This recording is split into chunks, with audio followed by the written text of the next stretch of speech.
plutôt le matin. En fait, j'aime bien me réveiller tôt et je peins 1 heure, une demi-heure. J'aime bien parce qu'il y a pas de bruit, j'ai l'impression que personne n'est levé et que c'est un moment qui m'appartient qu'à moi.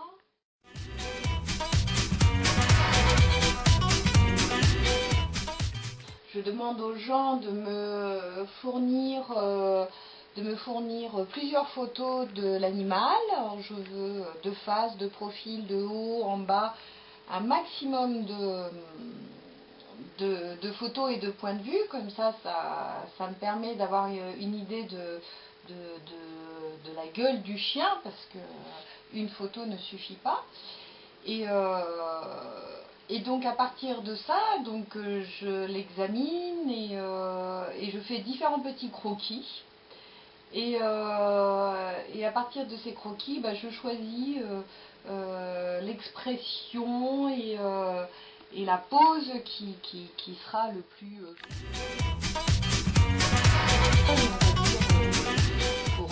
pour l'appartement des gens.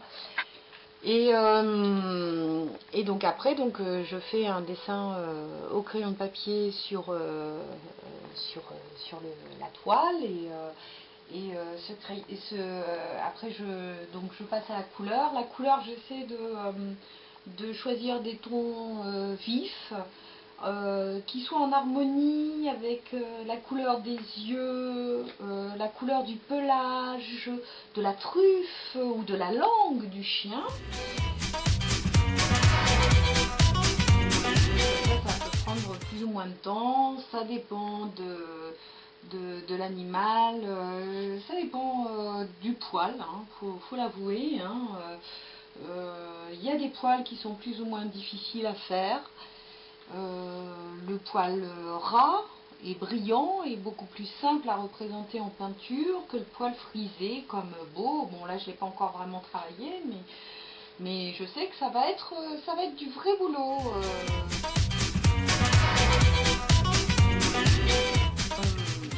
Donc voilà, je ne demande pas forcément... Enfin, j'aime bien choisir moi-même, hein, parce que j'estime que c'est moi l'artiste, donc j'aime bien choisir moi-même le cadrage et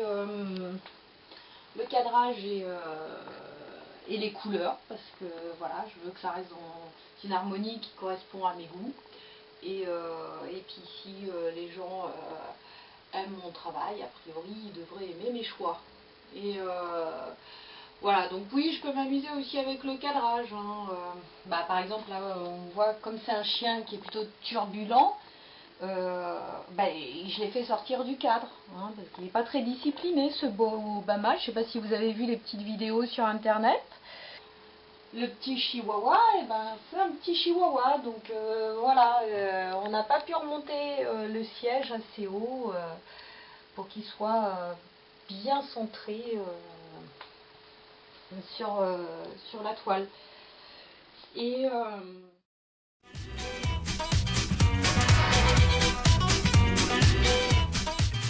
donc c'est un petit objet qui peut faire office,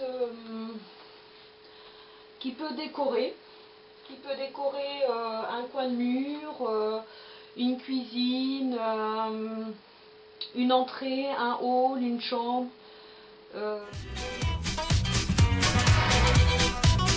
Avec un petit clin d'œil sympa de son animal familier, parce que même si c'est des animaux, on y est tous, on s'attache tous beaucoup à nos animaux, donc voilà, c'est sympa, c'est comme on aime bien avoir une petite photo de son chien dans son appareil photo ou dans son portable, et là ça fait un petit clin d'œil artistique dans son appartement. Les amis, quand ils viennent, ils peuvent tout de suite remarquer déjà que c'est une œuvre originale, puisque c'est leur chien, donc c'est pas une œuvre reproduite en 10 000 exemplaires, donc ça peut être flatteur, et en même temps on reconnaît tout de suite l'animal, donc c'est rigolo. Comme c'est des couleurs vives, modernes, ça met une petite touche de modernité, et puis Et puis voilà, donc ça peut être un cadeau sympa, ça peut être aussi un souvenir, hein, plutôt que de garder l'urne des cendres de son chien dans le salon. C'est peut-être plus sympa d'avoir un portrait quelque part. Et voilà, un objet de déco, un souvenir, un clin d'œil.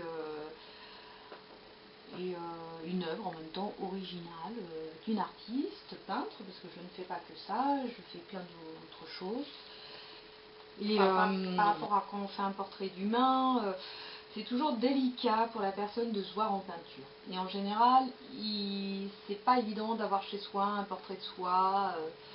On est trop à la recherche des ressemblances, différences, où on n'est pas à l'aise face à son image. Un chien, je sais que voilà, ça ne lui posera pas de problème d'avoir son portrait sur le... Je m'arrête sur une peinture, j'ai toujours du mal à m'arrêter parce qu'il y a toujours un petit truc que je veux rajouter. Ça a l'air fini en général très rapidement. La peinture a l'air finie souvent au bout de quelques heures. Et en fait, pour moi, c'est très rare le sentiment qu'elle soit finie. J'ai toujours un truc, une couleur à repasser, un détail à rajouter, ou même une couleur même à changer. Hein. Je peux tout changer.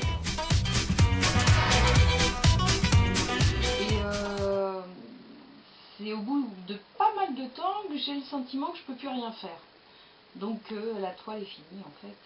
Donc, et quand elle est finie, quand j'ai le sentiment qu'elle est finie, souvent j'en suis satisfaite, et là c'est vraiment c'est là où on a beaucoup de satisfaction. Et la deuxième satisfaction qui est très importante, c'est de partager le plaisir d'avoir fini cette œuvre, et donc le plaisir qu'auront les gens quand je leur donnerai le portrait de leur chien. Alors s'ils sont satisfaits, et jusqu'ici, heureusement, ils étaient tous satisfaits, et même des fois agréablement surpris. Je suis gamine, je dessinais, après j'ai un peu essayé la peinture, et j'ai jamais vraiment arrêté, j'ai fait diverses choses, j'ai fait pas mal les expressions humaines, hein, et en fait, j'avoue, hein, je m'en suis lassée. Actuellement, je fais plus des choses plus figuratives et donc graphiques, quoi.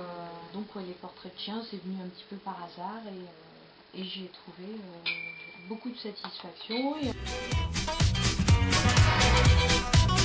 en fait, je découvre un monde aussi, parce que les chiens, je connaissais un peu comme tout le monde connaît les chiens. Et je réalise qu'ils sont assez différents, qu'ils sont très expressifs, qu'ils ont des caractères différents, oui, l'univers canin est un univers riche, et aussi les relations qu'il y a entre les chiens et les gens. Il y a des belles histoires d'amitié entre chiens et humains. Et donc voilà, maintenant, au début je l'avais fait un peu comme ça pour le challenge, et maintenant je le fais par goût. Voilà.